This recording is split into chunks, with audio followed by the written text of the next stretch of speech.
lockdown phase 2 in Lagos, FCT Abuja, Ogun State, and other parts of the country.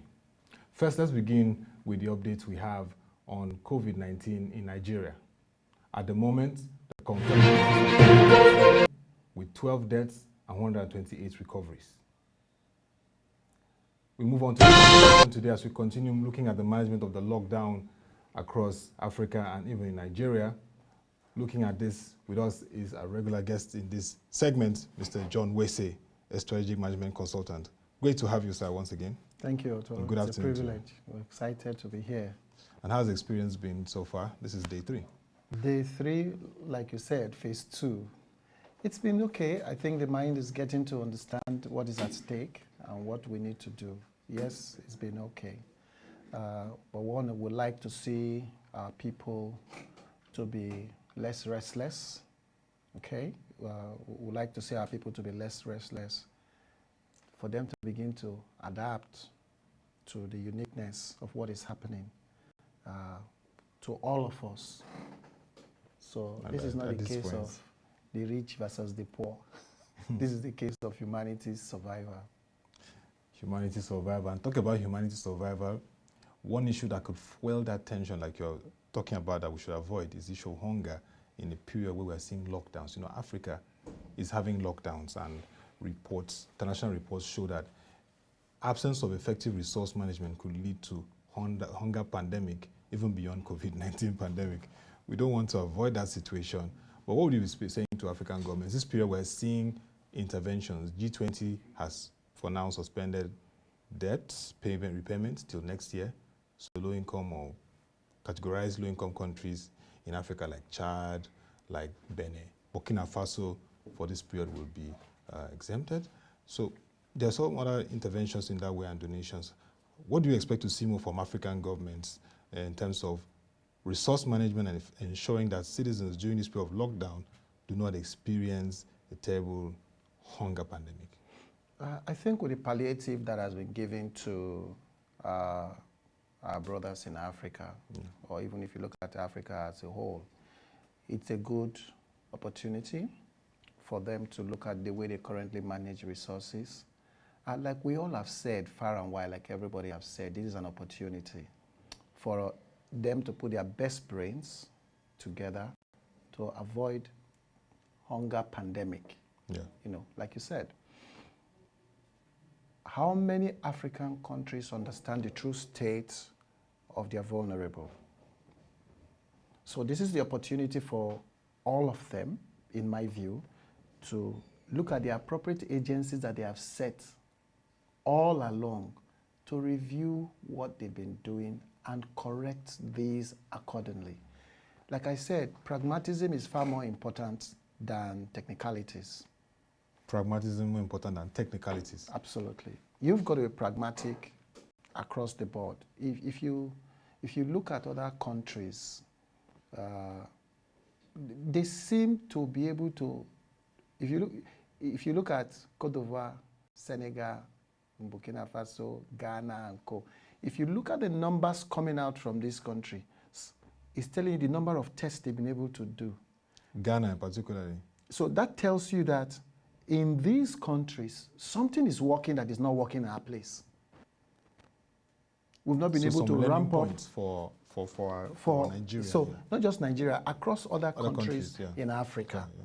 So if we are able to, there are so many lessons we could draw to aid resource management, all right? So not just in the health system, plus food, in making food available for our people, all right? Now, you should also look at our various food crops.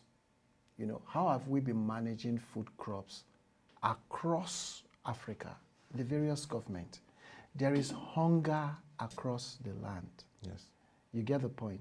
Now, how are you going to do that? Now, with this relief by these multilateral institutions to the countries in sub-Saharan Africa, unfortunately, we are not among them because we won't say we are low income, to be fair. We're just not low income. To be fair, we are not.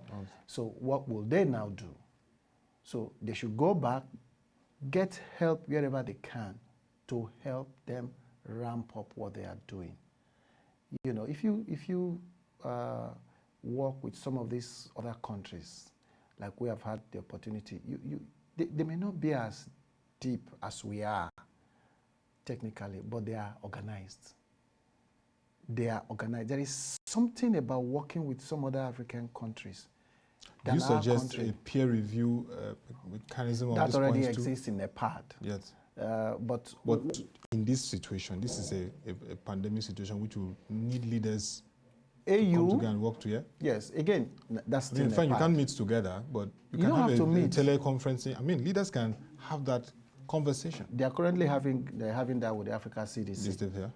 Yeah, with the Africa CDC. Yes, all the CDCs. The Africa CDC, which is under the AU. And they're the ones helping us with all the data on Africa's confirmed cases. All of yes, that. And deaths. What the Africa CDC does is they collect from the regional bodies, yeah. all right, information from the regional bodies and share across an aggregate at the African level to see what level of implementation in managing the COVID-19 that is going on.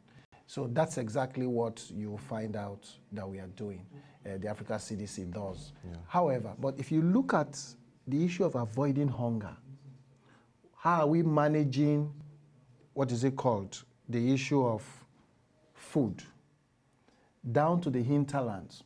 The rains are coming. Yeah. Some have been going through droughts. You get the point? So what is the logistic to getting these things done? Else, we're going to be in trouble. You can't overemphasize the need for program and project management at this level. You can't overemphasize the need. Get the people who can get this done and disperse. So I think African governments understand the impact because it could lead to anarchy. So that urgency, I think AU, because I follow them on Twitter, I get news updates. AU is harping the need for all governments to respond to citizens' need. Look at what has happened in Nigeria. Top priority. Look at what has happened in just 2 cities in Lagos. Then there was a mother in, is it Anambra State? Yeah. A police killing somebody who was going to legitimately get something as a kid. Stray bullets. People are agitated. So this is a time for governments all over Africa. Our citizens are hard pressed. While we are trying to prevent a pandemic, a viral pandemic, the hunger pandemic is there. So whatever palliatives any government is doing, their critical success factor is what are our citizens saying from the interventions that we are giving in terms of pushing out grains, food? Are they liaising with all the food and beverage firms in their countries to see how to spread it out? And even address the supply chain challenges too. Well, supply chain challenges will still be there. Why? Because a number of industries, unless they begin to creatively manage the lockdown, which is very important. They have to creatively manage the lockdown. In terms of movement, you need transportation. What were the logistics they had before to relate to transportation firms or whatever to move things, or cargo airline to move things, or cargo on the sea to move from one place to the other, while still assuring security as the case may be. So up until now, especially as African governments are extending, because as you see the benefit of lockdown, you're also thinking about, how do I address to our most vulnerable? How do we address them? The deaths that we are talking about are the deaths in the hospitals. The death that we are talking about are the deaths in the hospitals. We're not talking about the death that has taken place outside the hospital that may be either COVID-related or otherwise. Because in a case like Nigeria, we have the Lassa fever deaths and other things that are coming up. So again, that's another issue. So how are we managing all of this as the case may be? Our data capture capability, what are we doing with this? Or how have we ramped these up in this season? And it applies to every African country. It differs, the level of excellence, all right, or the level of efficiency or effectiveness differs from country to country. But one thing is sure, I like to come back home, like they say, charity begins at home. Something is wrong with Nigeria. something, and we all know this. Some of us have known this for decades, and we've been weeping and been crying, to the state of our voices have gotten hoarse. That we need to do better than this. Hopefully, this opportunity for us hopefully to reset this is that things, opportunity for us to reset these things and reduce hunger in our land to support our people. I also believe that looking at what happened in Jack Ma when he supplied medical equipment and all that, and Ethiopia was the takeoff point and distributing across Africa, those are ways in which we can coordinate activities within the region and deliver the necessary supplies where required at this point. Ethiopia was by default. Yeah. Ethiopia was by default. They had, in Africa, they have the best run airline by any African country, whether private or PPP or whatever structure you have it. So it only made sense for them to do it through Ethiopia or Ethiopia Airlines, as the case may be.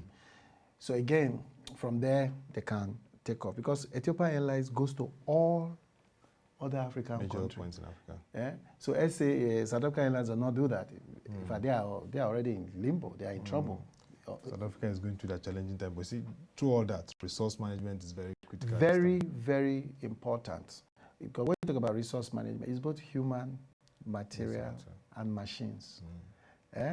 Plus the logistics attached to making sure that you are able to get then funding. You also talked about donations by G20 and other multilateral bodies. The European Union donated $50 million to Nigeria recently. Good. So those are donations coming in. How will that fund? This is not a fund to say it's going to a particular place more. No. There's poverty everywhere in the land. Equitable distribution. There must be equitable distribution. Must be equitable because now people are already angered. Looking at the way the SIP with the data that is being shared with us. But again, here is a counsel. Our people must, pride kills us. Our people must come out and enlist that we need help so that we can benefit from this intervention. If we don't do that, we're not going to be beneficiaries.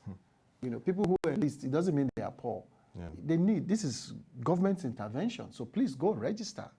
Please, let's tell our people in the villages, in the hinterland, they should please go and register. That calls for effective communication and mobilization. Yes, I agree with you. Because it needs to be emphasized, just like we emphasize the national ID in Nigeria. That's true. Yes. And speaking to that, I know you've been talking about the need for government to deepen the SIP, the social intervention program, beyond the households we are seeing. Nice, 3.6 million. That's 1 million additional to the 2.6 initial that will receive it. And we're hearing many ideas. People are saying those that have below 5,000 naira, options like that in their accounts. We're seeing different people saying that, look, let's really look at the unemployed, look at those in the rural areas, look at those who do not have a specified means of employment and engagement in this period. Those that work, their businesses are also affected in this period, some form of intervention.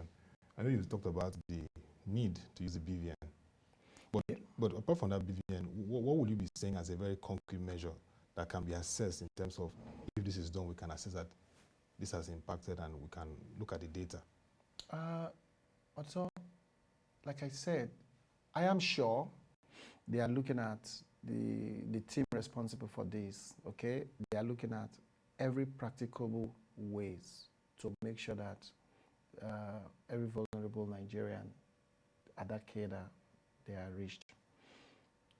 The most important thing is, let's do what is possible. Are we going to use BVN? Let's start some program and see. Are we going to use a particular inventory list for people that have registered at a particular point in time and we still have their contact? Let's adapt. Let's try that. Are we going to do direct contact? You get my point? To get that done, let's do that. Up until now, for example, if we now ask if the government, while this has started, it's also an opportunity for them to open a database and said, if you are an unemployed Nigerian, if you have lost your job, here is a database for you to go and register and keep these details together with your national ID number or your international passport a means of national identification. That is recognized by You the get Constitution. either of those Yes. key Indicators. IDs. You get my point? Yeah. So let's know. So it's also an opportunity. Let's know your employment status. Were you working before and you've been asked to stop? Or you have never even worked in the last 6 months or something. Yes. So here's an opportunity to get all those data quickly, and comb through them as I'm sure they are doing. Yeah. But the most important thing is, let's take whatever idea haven't been combed properly, that looks nice for people, for government to implement. A man that is hungry does not care where the food comes from, because all he wants to do is what? Eat. He wants to fill his stomach. When he stays or she stays for a long time and he or she cannot find food, what's the next thing? Aggression. We've seen unbelievable And action from people. we've seen different videos of Showing our how people, affected. you know, because of the aggravated state that they are in. Desperate states. So government, the people in government, you know, I'm hoping they can be, you see, pragmatism is what is important now. You know, like I said, you're not looking for a perfect system. You develop different teams, different teams Scenarios. to be implementing this. And as you are getting feedback, you are refining your implementation approach. As you are getting feedback, you are refining it. And as you are refining it, the most important thing, you are communicating to the citizens. Yes. Guys, this is what we are doing. This is what we are doing. We've got your feedback on this aspect. We've got the feedback we got from Gombe is this. The feedback we got from Lagos. The feedback we got from Delta. The feedback we got from this thing. So as you are engaging, because today the internet is there. If the moment the government tweets, or on their Facebook page, or on their website, it is global. And when you are tweeting, you are using the hashtag, the hashtag. So we are seeing everything. So citizens will be reaching out to you, all right? Do not mind the language. Some can be abusive.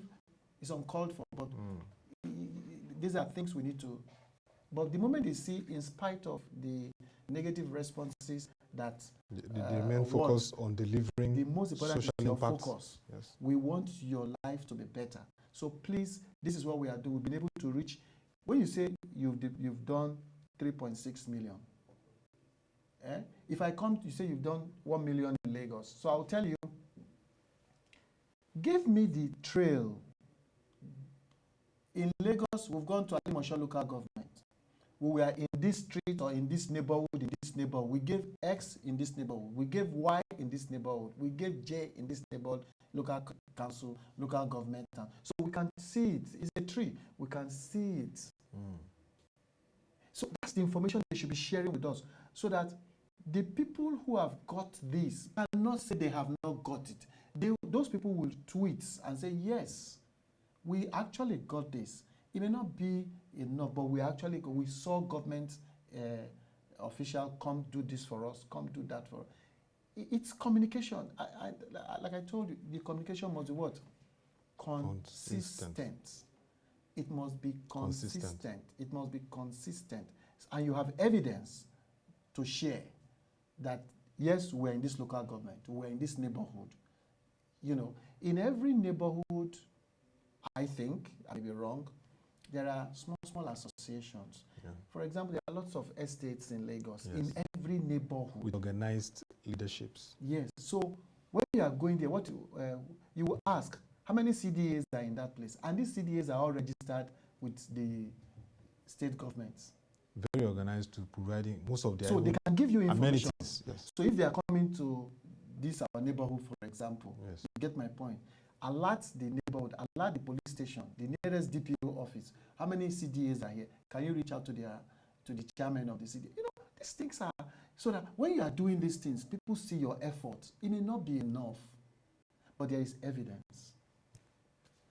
Real evidence. And then we have a rich diaspora community. We have over, like, for example, 2 million in the UK residing there, working there. And you know that part of the inflows that Nigeria receives also comes from diaspora. Recent reports have shown $20 billion and above coming in, which is a big source of investment inflow. And recently, economists have been saying that will be really affected this period because of the COVID-19 pandemic. But we're looking at our communication, engagement of our people, Canada, UK, US, China, and other parts of the world, diaspora. What would you be? We've seen the Ministry of Foreign Affairs talk a lot about their engagement with them, the Nigerian Diaspora Commission, NIDCOM also. But what would you like to see more happen in this period when we hear cases, for example, of some of our people that passed on there and how the situations are managed? The question again is, what are our embassies or high commissions doing? You see, a responsible, because Nigeria has not gone, I may be wrong, maybe they've gone, to bring some of our citizens in these countries back home who want to come back as a result of the coronavirus pandemic. Now, what they should like we saw, sharing, like we saw the US, Israel, EU, yes, like we see other countries, they came to Nigeria and packed their citizens and they moved forward, okay? They moved back to their country, as the case may be. What I think the Nigerian high commissions and embassies should be doing at this point in time is to be reaching out, there are Nigerian associates, to be reaching out to the bodies, the Nigerians in diaspora, wherever they are, to say, okay, how many, getting information, how many of our people do you know that have been infected or that have died? So they collect those information and feed to the Federal Ministry of Foreign Affairs or the Foreign Affairs Ministry. You get my point? Together with the Nigerian Diaspora Commission. You get the point. So they have those information. They're also feeding us. So we know our people are safe or otherwise. As you share, as part of this information that you give to us, then what is government doing? What is the communication with this information that government has? So what words of empathy, condolence, sympathy, or whatever you want to, the human feeling that our government shares with our people. You just talked about the funds that come in from Nigerians in diaspora. You get my point? Yes. Those funds help in calming down poverty in our system. With this lockdown across the globe, it means that so more pressure is going to be put on government, more pressure is going to put on the state of unemployment and underemployment in our system. So the impact is massive because our brothers and our sisters in diaspora, a lot of them have lost their jobs. Okay? So which means even beyond the condolence, the embassies will have to even see how they can track those affected in different places off jobs. Whatever little thing they could do, whatever, even just to call, especially those who require critical care, Nigerians who require critical care, within the bandwidth of the resources that they have, are they doing that? See, then they communicate with us. So those of us at home will know that, oh, our government is trying to also give us information about our citizens. Even if you cannot bring them, tell us their state. Give us numbers of Nigerians that have been infected or that are confirmed positive. You don't need their names. Just give us numbers. So let's know you are tracking us. Show real leadership. Show that you care. Show very that important, you care. very important. This is very important. So if you look at that, again, it takes people who think, not because of the position, to show that you care now more than ever. Because these funds, Nigerian diaspora funds, that our brothers and sisters send back home, they are not going to come for the next 90 days, whenever this lockdown is over globally. And that affects a particular source of inflow for the country. Well, it's not really inflow for Nigerians. It's not really inflow. It goes directly to people. For feeding, for rents, you'll be amazed, school fees, and things and this and those that have small projects, that they are building to come back home. So, and it helps in creating what? Job opportunities at a certain level, informal level to people. These funds are not likely going to come. We'll hear the results at the end of the year, what the total look like. Yes. So you understand what we're talking about. So this fund, because they are, a lot of them have lost their job. A lot of jobs or are being followed by their companies. Yes, Tesco, for example, said they are sending away, they are following how many? 51,000 employees. Do you know what that means? That's a massive range of workers from across countries. So yes, Nigeria in diaspora, we must, it's information we need. Yes. How are they? What's the Foreign Affairs Ministry doing and the Nigerian Diaspora Commission? What are they The embassies also need to be encouraged too, because we have to check on how their operations are going to, and then this also will go to the diaspora people, them doing their own task at this point. We do agree. Yes. Now, you talked about the need to increase the testing capacity, and we've also been trying to engage the NCD as we also do. What are you seeing? Are there improvements from what you're seeing so far? What do you want to see happen more? We're seeing more molecular labs and testing centers across the geopolitical zones, or beyond that. Yeah, like you see, they've opened in Kano, so the pressure in Abuja is reduced. Yes. Okay. More centers. Kano has over 10 cases now. Yes. More centers are in Lagos. Okay. So I think they still have just one center in Ogun. Yeah. But I think Ogun State can liaise with Lagos and increase their testing. That's what they did when the index case occurred. Ogun State can liaise with Lagos and bring more tests to be done, to be conducted in Lagos on their behalf, as the case may be. Now, you can't take testing capacity out of resource availability, reagents. I was listening to one of the member of presidential task force on laboratory task force for COVID, like that. The guy's name is OC. I think I know. I've known the guy a little while, and he was saying, you know, the questions they were asking in one of the TV stations, that have you guys, your task force, have you met with the NCDC guys? Have you guys spoken? He said no. So what is this your task force for? He said he doesn't know. You get my point. But on a serious note, to increase testing capacity, each state government, because there is a scramble now for reagents and all other things that are needed for testing globally, shouldn't we be producing these reagents? Don't we have labs or industries to produce these chemicals, these reagents that we can produce them? Don't we have them? So these are fundamental questions to increase this is an opportunity to deploy reverse engineering for companies that can do that. Our universities, research, we have medical research institutes, yes. You get my point. Like the Nigerian Institute of Medical Research and others, yeah. You know, there is so much gap, neglect that has taken place. We need to address that because Nigeria is the most populous. So that's why you can see the testing black capacity. nation. But I like to be fair. So far, within the available resources, I think ramping up the number of testing centers has increased. Okay? Yeah. We just need to do more tests. The delay in the numbers is a function of having the resources that is required. Then the technical skill, the lab scientists, you know, who should conduct these tests. And like we've also been told, the rapid test kit is not reliable. So that's why we are creating more molecular labs. The rapid test kits have been seen not to be reliable. So that's why, you know, that's why we're creating more labs, as the case may be. Somebody also said that why can't we liaise with the primary healthcare centers in all the councils of local governments, you know, as contact point? They currently are part of the contact point, especially in the hinterlands. Very important. But they don't have the capability. We need to equip them so that they can really ramp up these tests. Which is what, we shared yesterday or two, that the COCAVID, their goal is to strengthen our health institution. The fund that is being... Those funds should be channeled. The fund from there is to help. Now, the issue is not funding or strengthening. The issue is sustainability. What is the sustainability plan? Once these funds are deployed, you know, my mind tells me that here is a project management situation. Yes, now after COVID, post-COVID, you know, what's the sustainability plan?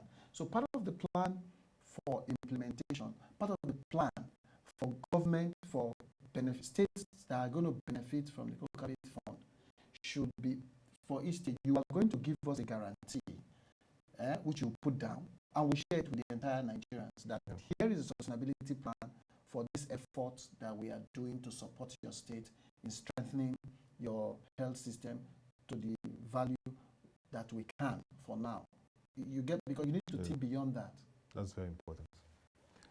Very, very important. So what are your two reflection points for today? Today, I just want to encourage our citizens that times are tough. However, you must do things that should bring you joy. you must have something that brings joy to the table for you. There's a difference between joy and happiness. We say happiness is transient. We say joy is eternal. What is that thing I need to do? I need to use to inspire myself. We talked about inspiration earlier in the week. That will swell joy, that will bring joy out of me. So I must focus on that thing. I must focus on that thing that will give me joy. I must think of what will make me joyful. All right? So it could start from happiness and graduate to joy. That's key. What am I focusing on? It could be looking at previous pictures in my album of unique, memorable events. It could be that. It could be looking, pictures tell stories. Yeah? So this brings joy. The other word I want to talk to us about is mindfulness. Your inner reflection, your meditation of self-awareness. But direct this self-awareness towards generating what? Joy. That's what's important. This helps in creating, resilience in this period. This helps in creating resilience in this period. So what do I need to be mindful of? My thoughts. If I don't like the news that is negative, I switch off. I redirect my mind, my thoughts to things that will give me joy.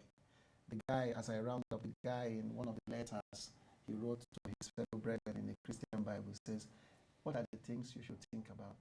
He says, things that are good, things that are lovely, things that are of good report.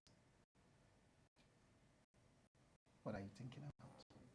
There is a major company that says good thinking gives you good products. Absolutely, that's the Yoda. Thank you very much, Mr. John Wese, for the time. Strategy Management Consultant. We'll continue this conversation this period, the lockdown, as it concerns leadership, management, and strategy. Thank you. That will be all for this edition of the afternoon segment of Economics Discuss. You can visit our website www.prochng.com to get further updates from our market and economic reports. We would also like you to join us for the evening live stream by 6 p.m. that looks at the human angle.